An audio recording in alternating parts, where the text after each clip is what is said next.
All right, so we're diving deep today Yeah. into some, well, let's just say it's going to get kind of personal. Oh, Yeah, we're talking the Cranberries Linger. classic. Right.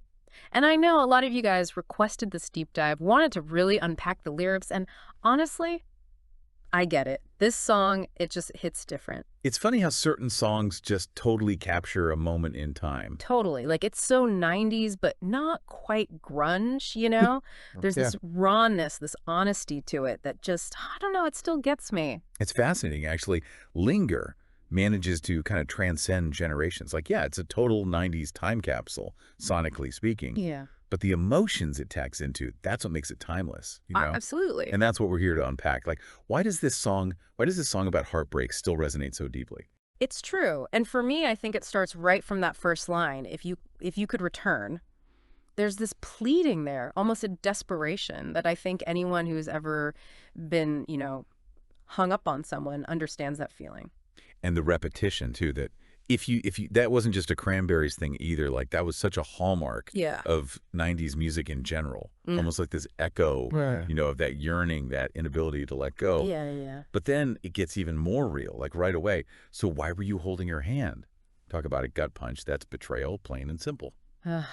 That line, even just reading it, still stings a little. And it's interesting because so much of the song is this longing, this almost idealized memory.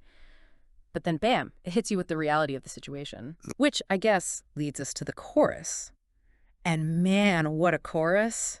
You got me wrapped around your finger. That image, it's just so visceral. Right. It's that feeling, of being totally, completely under someone's spell, even when you probably know better. Oh, 100%. But I think the real genius of the chorus is that question: do you have to let it linger? Ooh, good catch. Because it's not just that the relationship is over, right? It's almost like the other person is choosing to make it hurt more, making that pain last longer. Exactly. They're the ones in control of the narrative now, and that's almost cooler than the heartbreak itself. It's true. And speaking of control, I mean, the bridge, it takes such an interesting turn. I wouldn't feel so used. There's anger there now, this realization of being manipulated. Totally. It's like, hold on a second. This wasn't just innocent heartbreak. I was played. But then there's this contradiction too, right? But I'm in so deep. Oh, absolutely. Which doesn't that just make the listener understand the struggle even more? It's like you want to hate the ex, but you also kind of empathize with the person who's still holding on. It's that push and pull, that wanting to break free but still feeling trapped. Mm-hmm. And that is so, so real. So real. And then, of course, just to, I don't know, drive the point home, you get that final chorus hitting even harder than before. The emotional equivalent of those waves of grief everyone talks about. You think you're moving on, and then bam, another wave comes crashing down.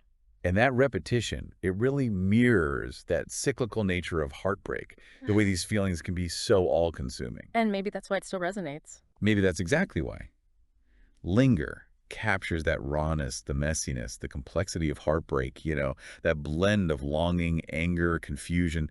It all feels so incredibly real and honest. It really does. Makes you wonder, doesn't it? What is it about music, about certain songs that can just unlock these very specific emotions, even years later? Is it the memories we attach to them? Or is there something more, something about the human experience, about heartbreak that just transcends time, something to think about next time you listen to Linger? It might hit a little differently now.